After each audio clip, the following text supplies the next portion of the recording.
राज्यात नुकत्याच पार पडलेल्या नगरपंचायत आणि नगर परिषद निवडणुकांचे निकाल आज जाहीर झाले। यामध्ये संपूर्ण राज्यात भाजप सर्वात मोठा पक्ष ठरलाय।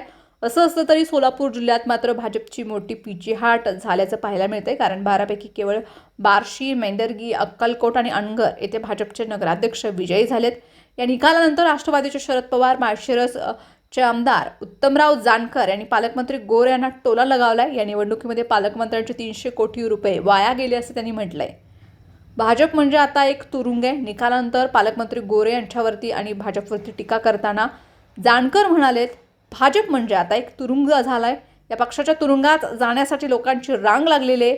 हे चित्र या राज्यामध्ये बदलणं गरजेचं आहे। सोलापूर जिल्ह्यामध्ये या ठिकाणी आपलं काम केलंय। भारतीय जनता पार्टीला धूळ चारलेली आहे आणि हे चित्र यापुढच्या काळात होणाऱ्या महानगरपालिका आणि जिल्हा परिषद निवडणुकांमध्येही दिसणार आहे। आणि जेलमध्ये जाऊन हे लोक करणार आहेत काय?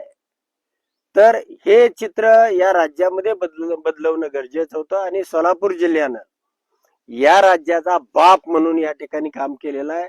या ठिकाणी भारतीय जनता पार्टीला धूळ चारलेली आहे आणि हे चित्र याही पुढच्या काळात जिल्हा परिषद असेल, तुम्हाला महानगरपालिका असेल, यामध्ये दिसणार आहे। माणसं छोटी उभा असतील, कुठं प्रचाराला पैसे नसतील, म्हणजे किती पैशाचा चुराडा करावा। पालकमंत्र्यांचे 300 कोटी रुपये वाया गेलेत। या निवडणुकीमध्ये पैशाचा किती चुराडा करावा लागलाय।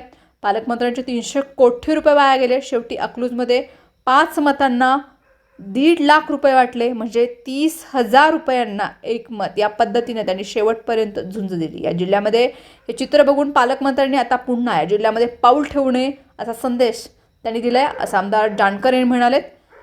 याचं नुकसान झालेलं आहे, पण जो नगराध्यक्ष निवडून यायला पाहिजे होता 5,000पेक्षा जास्त मतांनी, तो त्या ठिकाणी आलेला आहे। उमेदवारीमध्ये थोडासा शिक्षित अशिक्षित असा थोडासा घोटाळा झाला, पण एक या जिल्ह्यामधलं हे चित्र बघून पालकमंत्र्यांनी आता पुन्हा या जिल्ह्यामध्ये पाऊल ठेवू नये। सोलापूर जिल्ह्याचा निकाल नगर परिषद नगरपंचायत निवडणुकीमध्ये अक्कलकोट, मेंढरगी, बार्शी, अनगर या 4 ठिकाणी भाजपचे उमेदवार नगराध्यक्षपदी विजयी झाले। तर एकनाथ शिंदे यांच्या शिवसेनेला दुधनी, सांगोला, मोहोळ या ठिकाणी यश मिळाले।